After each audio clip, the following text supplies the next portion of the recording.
Hi, ನಾನು Sudeep from tech Kannada. ಇವತ್ತು ನನ್ನ ಮುಂದೆ ಒಪ್ಪೋದವರು ಹೊಸದಾಗಿ ಲಾಂಚ್ ಮಾಡ್ತಾ ಇರುವಂಥ ಒಪ್ಪೋ Reno 10 ಸೀರೀಸ್ನ ಎರಡು ಹೊಸ ಸ್ಮಾರ್ಟ್ ಫೋನ್ ಇದೆ. ಒಂದು ಒಪ್ಪೋ Reno 10 Pro ಮತ್ತು ಇನ್ನೊಂದು ಒಪ್ಪೋ Reno 10 Pro Plus ಅಂತ.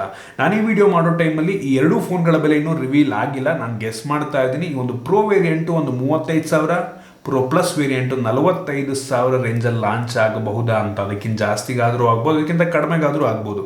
ಕಾದು ನೋಡೋಣ. ನಾನಿವತ್ತು ಈ ವಿಡಿಯೋದಲ್ಲಿ ಈ ಎರಡು ಫೋನ್ಗಳನ್ನು ಅನ್ಬಾಕ್ಸ್ ಮಾಡ್ತಾ ಇದ್ದೀನಿ. ಯೂಸ್ ಮಾಡಿ ನನ್ನ ಫಸ್ಟ್ ಇಂಪ್ರೆಷನ್ ತಿಳಿಸ್ಕೊಡ್ತಾ ಇದ್ದೀನಿ, ಆಯಿತಾ. ಇನ್ ಡೆಪ್ತ್ ರಿವ್ಯೂವನ್ನು ಸಪ್ರೇಟಾಗಿ ಮಾಡ್ತೀನಿ, ಅದು ಸ್ಪೆಷಲ್ ಆಗಿರುತ್ತೆ. ಸೊ ರಾಜಸ್ಥಾನಕ್ಕೆ ಹೋಗಿ ಇನ್ ಡೆಪ್ತ್ ರಿವ್ಯೂವನ್ನು ಮಾಡ್ತಾ ಇದ್ದೀನಿ ಫಸ್ಟ್ ಟೈಮು. ಸೊ ಅದಕ್ಕೋಸ್ಕರ ವೆಯ್ಟ್ ಮಾಡಿ. ಈ ಫೋನ್ಗಳನ್ನು ಅನ್ಬಾಕ್ಸ್ ಮಾಡೋದಕ್ಕಿಂತ ಮುಂಚೆ ನೀವು ನಮ್ಮ tech in Kannada YouTube subscribe ಮಾಡ್ಕೊಂಡಿಲ್ಲ ಅಂದರೆ ಈಗಲೇ ಸಬ್ಸ್ಕ್ರೈಬ್ ಮಾಡ್ಕೊಳ್ಳಿ. ನನ್ನ ವಿಡಿಯೋ ನೋಡುವಂಥ 50% ಜನ ಅಪ್ರಾಕ್ಸಿಮೇಟ್ಲಿ ಸಬ್ಸ್ಕ್ರೈಬೇ ಮಾಡ್ಕೊಂಡಿಲ್ಲ, ಈಗಲೇ ಮಾಡ್ಕೊಳ್ಳಿ.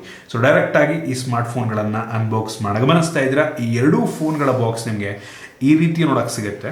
ಈ ಬಾಕ್ಸ್ಗಳನ್ನು ಓಪನ್ ಮಾಡಿದ್ರೆ ಇದರೊಳಗಡೆ ಇನ್ನೊಂದು ಸಣ್ಣ ಬಾಕ್ಸ್ ಇದೆ. ಅದರಲ್ಲಿ ನಮಗೆ ಒಂದು sim ejection pin, user manual, quick start guide ಮತ್ತು ವಾರಂಟಿ ಕಾರ್ಡ್ ಮತ್ತು ಬ್ಯಾಕ್ ಕವರ್ ಸಹ ಇರುವಂಥದ್ದು. ಈ 10 Pro ಪ್ಲಸ್ಸಲ್ಲಿ ನಿಮಗೆ ರಬ್ಬರಿ ಫಿನಿಷನ್ನು ಹೊಂದಿರುವಂಥ ಬ್ಯಾಕ್ ಕವರ್ ಸಿಕ್ಕರೆ, 10 Proನಲ್ಲಿ ಟ್ರಾನ್ಸ್ಪರೆಂಟ್ ಬ್ಯಾಕ್ ಕವರ್ ಕೊಟ್ಟಿದ್ದಾರೆ. ಎರಡು ಕೂಡ ಒಂದು ಒಳ್ಳೆ ಕ್ವಾಲಿಟಿಯ ಬ್ಯಾಕ್ ಕವರ್ ಅಂತ ಅನ್ನಿಸ್ತು. ಇದರ ಕೆಳಗಡೆ ನಮಗೆ ಡೈರೆಕ್ಟಾಗಿ ಈ ಒಂದು ಸ್ಮಾರ್ಟ್ ಫೋನ್ ನೋಡೋಕೆ ಸಿಗ್ತಾ ಇದೆ. ಎರಡು ಕೂಡ ಒಂದೇ ಥರ ಕಾಣ್ತವೆ, ಎರಡು ಕೂಡ ಒಳ್ಳೆಯ ಬಿಲ್ಡನ್ನು ಹೊಂದಿರುವಂಥದ್ದು. ಇದ್ರ ಬಗ್ಗೆ ಆಮೇಲೆ ಮಾತನಾಡ್ತೀನಿ. ಈ ಫೋನ್ನ ಕೆಳಗಡೆ ಎರಡರಲ್ಲೂ ಕೂಡ ಚಾರ್ಜರ್ ಸಿಗ್ತಾ ಇದೆ. ಈ 10 Pro ಪ್ಲಸ್ಸಲ್ಲಿ 100 ವ್ಯಾಟ್ನ ಚಾರ್ಜರ್ ಸಿಕ್ಕರೆ 10 Proನಲ್ಲಿ 80 ವ್ಯಾಟ್ನ ಚಾರ್ಜರ್ ಕೊಟ್ಟಿದ್ದಾರೆ, ಒಂದು ಒಳ್ಳೆಯ ವಿಷಯ. ಇನ್ನು ಕೊನೆಯದಾಗಿ ಎರಡರಲ್ಲೂ ಕೂಡ USB Type-C data cable, type A ಇಂದ Type-C, ಒಂದು ಒಳ್ಳೆಯ ಕ್ವಾಲಿಟಿಯ ಕೇಬಲ್ ಇದಾಗಿದೆ. ಇದನ್ನು ಬಿಟ್ಟರೆ ಬೇರೇನೂ ಸಹ ಸಿಗ್ತಾ ಇಲ್ಲ. ಇನ್ನು ಡೈರೆಕ್ಟಾಗಿ ಈ ಸ್ಮಾರ್ಟ್ ಫೋನಿಗೆ ಬಂತು ಅಂತ ಅಂದರೆ ಈ ರೀತಿ ನೋಡೋಕೆ ಸಿಗ್ತವೆ. ಎರಡೂ ಕೂಡ ಒಂದು ಒಳ್ಳೆಯ ಬಿಲ್ಡು, ಒಳ್ಳೆಯ ಪ್ರೀಮಿಯಂ ಲುಕ್ಕನ್ನು ಹೊಂದಿರುವಂಥ ಸ್ಮಾರ್ಟ್ ಫೋನ್ಗಳು. ಎರಡೂ ಕೂಡ ಫ್ರಂಟಿಂದ ಕರ್ವ್ ಡಿಸ್ಪ್ಲೇಯನ್ನು ಹೊಂದಿರುವಂಥದ್ದು, ಆಯಿತಾ. ಎರಡು ಕೂಡ ಫ್ರಂಟಿಂದ ನೋಡಿದ್ರೆ ಯಾವುದು ಅಂತಲೇ ಗುರ್ತಿಡಿಯೋಕ್ಕಾಗಲ್ಲ, ಅಷ್ಟು ಸಿಮಿಲರ್ ಲುಕ್ಕನ್ನು ಹೊಂದಿರುವಂಥದ್ದು. ಸೂಪರ್ ಅಂತ ಹೇಳೋಕ್ಕೆ ಇಷ್ಟಪಡ್ತೀನಿ. ಹಿಂದ್ಗಡೆ ಎರಡು ಕೂಡ ನೋಡೋದಕ್ಕೆ ಒಂದು ಸ್ವಲ್ಪ ಸಿಮಿಲರ್ ಡಿಸೈನ್ ಹೊಂದಿದ್ರೂ ಸಹ ಈ ಪ್ರೋ ಪ್ಲಸ್ ಒಂಥರ ಹೆವಿ ಪ್ರೀಮಿಯಮ್ ಆಗಿ ಕಾಣುತ್ತೆ, ಬೆಲೆಗೆ ತಕ್ಕ ರೀತಿಯಲ್ಲಿರುವಂಥದ್ದು ಅಂತ ಅನ್ನಿಸ್ತಾ ಇದೆ. ನಿಮಗೆ ಪ್ರೋ ಪ್ಲಸ್ಸಲ್ಲಿ ಹಿಂದ್ಗಡೆ ನೋಡಿದ ತಕ್ಷಣ ಗೊತ್ತಾಗುತ್ತೆ, ಒಂದು ಪೆರಿಸ್ಕೋಪಿಕ್ ಲೆನ್ಸನ್ನು ಕೊಟ್ಟಿದ್ದಾರೆ. ಎರಡು ಕೂಡ ಟ್ರಿಪಲ್ ಕ್ಯಾಮ್ರಾ, ಆಯಿತಾ. ಎರಡರಲ್ಲೂ ಕೂಡ ಐಆರ್ ಬ್ಲಾಸ್ಟ್ ಇದೆ, USB Type-C ಪೋರ್ಟ್ ಇದೆ, ಹೈಬ್ರಿಡ್ ಸಿಮ್ ಸ್ಲಾಟು. ಸೊ ಒಳ್ಳೆ ಬಿಲ್ಡ್ ಅಂತ ಹೇಳೋಕ್ಕೆ ಇಷ್ಟಪಡ್ತೀನಿ. ಸೂಪರ್ ಆಗಿದೆ. ಎರಡರಲ್ಲೂ ಕೂಡ ಗ್ಲಾಸ್ ಪ್ಯಾಕ್ ಸಿಗ್ತಾ ಇದೆ, ಫ್ರಂಟಲ್ಲೂ ಗ್ಲಾಸು, ಬ್ಯಾಕಲ್ಲೂ ಗ್ಲಾಸು. ಎರಡರಲ್ಲೂ ಕೂಡ ಸ್ಕ್ರೀನ್ ಗಾರ್ಡ್ ಹಾಕಿದರೆ ಮತ್ತು ಎರಡರಲ್ಲೂ ಕೂಡ ಪ್ಲಾಸ್ಟಿಕ್ ಫ್ರೇಮ್ ಸಿಗ್ತಾ ಇರುವಂಥದ್ದು, ಆಯಿತಾ. ಡಿಸೈನ್ ಬಿಲ್ಡ್ ಕ್ವಾಲಿಟಿ ಎರಡು ಕೂಡ ಈ ಪ್ರೈಸ್ ರೇಂಜಿಗೆ ಒಂದು ಒಳ್ಳೆ ಬಿಲ್ಡ್ ಅಂತೀನಿ. ಮೆಟಲ್ ಕೊಟ್ಟಿದ್ರೆ ಚೆನ್ನಾಗಿರ್ತಿತ್ತು ಫ್ರೇಮ್ಗೆ. ಡಿಸ್ಪ್ಲೇಗೆ ಬಂತು ಅಂತ ಅಂದರೆ ಎರಡರಲ್ಲೂ ಕೂಡ ಅಮೋಲೆಡ್ ಡಿಸ್ಪ್ಲೇ ಸಿಗ್ತಾ ಇದೆ, 120 Hz ರಿಫ್ರೆಶ್ ರೇಟು, ತುಂಬ ಬ್ರೈಟಾಗಿ ಕೂಡ ಇದೆ. ಇನ್ನು ಸ್ಟೋರೇಜಿಗೆ ಬಂತು ಅಂತ ಅಂದರೆ ಅಪ್ ಟು 12 GB 256 GB ತನಕ ಸ್ಟೋರೇಜ್ ವೇರಿಯಂಟ್ ಸಿಗ್ತಾ ಇದೆ. 16 GB ವೇರಿಯಂಟ್ ಗೊತ್ತಿಲ್ಲ, ಕಾದು ನೋಡಬೇಕಾಗಿದೆ ಲಾಂಚ್ ಮಾಡ್ತಾರೆ ಹೇಗೆ ಅಂತ. ನಂತರ ಪ್ರೊಸೆಸರಿಗೆ ಬಂತು ಅಂತ ಅಂದರೆ ಈ ಒಂದು ಪ್ರೋ ಪ್ಲಸ್ಸಲ್ಲಿ ನಿಮಗೆ 8+ Gen 1 ಪ್ರೊಸೆಸರ್ ಸಿಕ್ಕರೆ, ಈ ಫೋನ್ನ ಸ್ನ್ಯಾಪ್ಡ್ರ್ಯಾಗನ್ 778 ಏನಿದೆ, ಇದೊಂಥರ ಹೈಯರ್ ಮಿಡ್ ಎಂಡ್ ಅಂತ ಅನ್ಬೋದು. ಈ ಬೆಲೆಗೆ ಇದಕ್ಕಿಂತ ಪವರ್ಫುಲ್ ಆಗಿರುವಂಥದ್ದು ಕೂಡ ನಿಮಗೆ ಸಿಗುತ್ತೆ.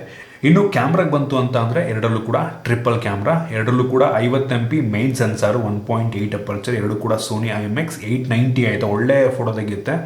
ಕೆಲವೊಂದು ಸ್ಯಾಂಪಲ್ ನಾನು ನಿಮಗೆ ತೋರಿಸ್ತೀನಿ. ಇನ್ ಡೆಪ್ತ್ ರಿವ್ಯೂನಲ್ಲಿ ಹೆಚ್ಚಿನ ಫೋಟೋಗಳನ್ನ ನಿಮ್ಮ ಹತ್ರ ಶೇರ್ ಮಾಡ್ತೀನಿ. ಅದನ್ನು ಬಿಟ್ಟರೆ ಎರಡರಲ್ಲೂ ಕೂಡ ಟೆಲಿಫೋಟೋ ಲೆನ್ಸ್ ಇದೆ, ಆಯಿತಾ. ಪ್ರೋ ಪ್ಲಸ್ನಲ್ಲಿ ಪೆರಿಸ್ಕೋಪಿಕ್ ಲೆನ್ಸ್ ಇದ್ರೆ, ಅದು 64 MP ಪೆರಿಸ್ಕೋಪಿಕ್ ಲೆನ್ಸು.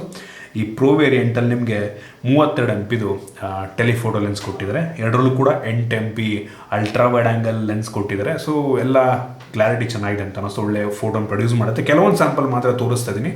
ಸೊ ಹೆಚ್ಚಿನ ಫೋಟೋಸು ಮುಂದಿನ ವೀಡಿಯೋದಲ್ಲಿ ಸಿಗುತ್ತೆ ನಿಮಗೆ. ಇನ್ನು ಫ್ರಂಟ್ ಕ್ಯಾಮ್ರಾಗೆ ಬಂತು ಅಂದರೆ 32 MP ಫ್ರಂಟ್ ಕ್ಯಾಮ್ರಾ ಇರುವಂಥದ್ದು, ತುಂಬ ವೈಡ್ ಆಗಿದೆ. ಕ್ಲಾರಿಟಿ ಕೂಡ ಎರಡು ಕೂಡ ತುಂಬ ಚೆನ್ನಾಗಿದೆ ಅನ್ನಿಸ್ತು. ಎರಡೂ ತುಂಬ ಸಿಮಿಲರ್ ಇದೆ, ಆಯಿತಾ. ಪೆರಿಸ್ಕೋಪಿಗೆ ಬಿಟ್ಟರೆ ಎಲ್ಲ ಸೇಮ್ ಸೆನ್ಸರ್ಸನ್ನೇ ಯೂಸ್ ಮಾಡಿದ್ದಾರೆ. ಇನ್ನು ಸೆಕ್ಯೂರಿಟಿಗೆ ಬಂತು ಅಂತ ಅಂದರೆ ಎರಡರಲ್ಲೂ ಕೂಡ ಇನ್ ಡಿಸ್ಪ್ಲೇ ಫಿಂಗರ್ ಪ್ರಿಂಟ್ ಸೆನ್ಸರ್, ಎರಡರಲ್ಲೂ ಕೂಡ ಫೇಸ್ ಅನ್ಲಾಕ್ ಇದೆ. ಬ್ಯಾಟ್ರಿಗೆ ಬಂತು ಅಂತ ಅಂದರೆ ಪ್ರೋ ಪ್ಲಸ್ನಲ್ಲಿ 4700 mAh ಕೆಪಾಸಿಟಿ ಬ್ಯಾಟ್ರಿ ಇದ್ದರೆ, ಪ್ರೋ ವೇರಿಯಂಟಲ್ಲಿ 4600 mAh ಕೆಪಾಸಿಟಿ ಬ್ಯಾಟ್ರಿ ಇದೆ. ಪ್ರೋ ಪ್ಲಸ್ನಲ್ಲಿ ನಿಮಗೆ 100 ವ್ಯಾಟ್ನ ಚಾರ್ಜರ್ ಸಿಕ್ಕರೆ, ಪ್ರೋ ವೇರಿಯಂಟಲ್ಲಿ 80 ವ್ಯಾಟ್ನ ಚಾರ್ಜರ್ ಸಿಗ್ತಾ ಇರುವಂಥದ್ದು. ಅದು ಕೂಡ ಫಾಸ್ಟ್ ಚಾರ್ಜ್ ಮಾಡುತ್ತೆ. ಇದ್ರ ಬಗ್ಗೆ ಇನ್ ಡೆಪ್ತ್ ವಿಡಿಯೋದಲ್ಲಿ ಮಾತಾಡ್ತೀನಿ. OS ಬಂತು ಅಂತ ಅಂದರೆ ಎರಡರಲ್ಲೂ ಕೂಡ Android 13 ಬೇಸ್ ಮೇಲೆ ರನ್ ಆಗ್ತಿರುವಂಥ ಕಲರ್ OS ಇರುವಂಥದ್ದು, ತುಂಬ ಸ್ಮೂತ್ ಆಗಿದೆ. ನಂತರ ಎಲ್ಲ ಬೇಸಿಕ್ ಸೆನ್ಸರ್ಸ್ನ ಯೂಸ್ ಮಾಡಿದ್ದಾರೆ. ಡ್ಯುಯಲ್ ಬ್ಯಾಂಡ್ ಜೊತೆಗೆ Wi-Fi 6 ಕೂಡ ಇರುವಂಥದ್ದು, ಬ್ಲೂಟೂತ್ 5.23 ಎಲ್ಲ ಕೊಟ್ಟಿದ್ದಾರೆ. ಎರಡರಲ್ಲೂ ಕೂಡ ನಮಗೆ ಸ್ಟೀರಿಯೋ ಸ್ಪೀಕರ್ ಸಿಗ್ತಾ ಇರುವಂಥದ್ದು, ಎಲ್ಲ ಬೇಸಿಕ್ ಸೆನ್ಸಾರ್ಸನ್ನು ಆ್ಯಡ್ ಮಾಡಿದರೆ, IR ಬ್ಲಾಸ್ಟರ್ ಕೂಡ ಇರುವಂಥದ್ದು, ಎರಡರಲ್ಲೂ ಕೂಡ ಡ್ಯುಯಲ್ ಬ್ಯಾಂಡ್ ವೈಫೈನ ಜೊತೆಗೆ ವೈಫೈ 6 ಕೂಡ ಇರುವಂಥದ್ದು ಆಯಿತಾ. ಸೊ ನೀವು ಹಾಗಾದರೆ ಕೇಳ್ಬೋದು ಈ ಫೋನ್ನ ಫಸ್ಟ್ ಇಂಪ್ರೆಷನಲ್ಲಿ ಹೇಗಿದೆ ಅಂತ. ನಾನು ಆ ಬೆಲೆಯನ್ನು ನೋಡ್ಕೊಂಡು ಜಡ್ಜ್ ಮಾಡ್ತಾ ಇದ್ದೀನಿ ಆಯಿತಾ. ಆ ಬೆಲೆಗೆ ಕ್ಯಾಮ್ರಾ ವೈಸ್ ಅಂತೂ ಸೂಪರ್ ಆಗಿದೆ ಅಂತ ಹೇಳಕ್ಕೆ ಇಷ್ಟಪಡ್ತೀನಿ. ಓವರಾಲ್ ಬಿಲ್ಡು ಕೂಡ ತುಂಬ ಚೆನ್ನಾಗಿದೆ. ನೋಡಿ, ಒಪ್ಪೋ ಫ್ಯಾನ್ಸ್ಗಳಿದ್ರೆ ನೀವು ಆರಾಮಾಗಿ ಈ ಫೋನನ್ನು ಚೂಸ್ ಮಾಡ್ಬೋದು. ಇದು ನನ್ನ ಫಸ್ಟ್ ಇಂಪ್ರೆಷನ್ನು. ಇನ್ ಡೆಪ್ತ್ ರಿವ್ಯೂಗೋಸ್ಕರ ವೆಯ್ಟ್ ಮಾಡೋದು ತುಂಬ ಸ್ಪೆಷಲ್ ಆಗಿರುತ್ತೆ. ರಾಜಸ್ಥಾನದಲ್ಲಿ ಮಾಡಿರುವಂಥ ವೀಡಿಯೋ ಹೆವಿ ಎಕ್ಸೈಟ್ ಆಗಿದ್ದೀನಿ ನಾನಂತೂ ಅದಕ್ಕೆ. ಸೊ ನೋಡೋಣ, ಇದಿಷ್ಟು ಈ ಫೋನ್ಗಳ ಬಗ್ಗೆ ನನ್ನ ಫಸ್ಟ್ ಇಂಪ್ರೆಷನ್ನು. ನಿಮ್ಗೆ ಏನು ಅನ್ನಿಸ್ತು ಕಾಮೆಂಟ್ ಮಾಡಿ. ಎಷ್ಟಕ್ಕೆ ಲಾಂಚ್ ಆಗಿದ್ರೆ ಚೆನ್ನಾಗಿರ್ತಿತ್ತು, ವೆಯ್ಟ್ ಮಾಡಿ, ನಿಮ್ಗೆ ಆಲ್ರೆಡಿ ಪ್ರೈಸ್ ಗೊತ್ತಾಗಿರುತ್ತೆ. ಈ ವಿಡಿಯೋ ಇಷ್ಟ ಆಗಿದ್ರೆ ಲೈಕ್ ಮಾಡಿ, ಶೇರ್ ಮಾಡಿ. ಇದೇ ರೀತಿ ನಮ್ಮ ಬೇರೆ ಬೇರೆ ವೀಡಿಯೋಲಿ ನಮ್ಮ ಟೆಕ್ ಇನ್ ಕನ್ನಡ ಸಬ್ಸ್ಕ್ರೈಬ್ ಮಾಡ್ಕೊಂಡಿಲ್ಲ ಅಂದರೆ ಈಗಲೇ ಸಬ್ಸ್ಕ್ರೈಬ್ ಮಾಡ್ಕೊಳ್ಳಿ ಮತ್ತು ಬೆಲ್ ಐಕನ್ ಕೂಡ ಕ್ಲಿಕ್ ಮಾಡ್ಬೋದು. ಸಿಗೋಣ ಮುಂದಿನ ವೀಡಿಯೋದಲ್ಲಿ.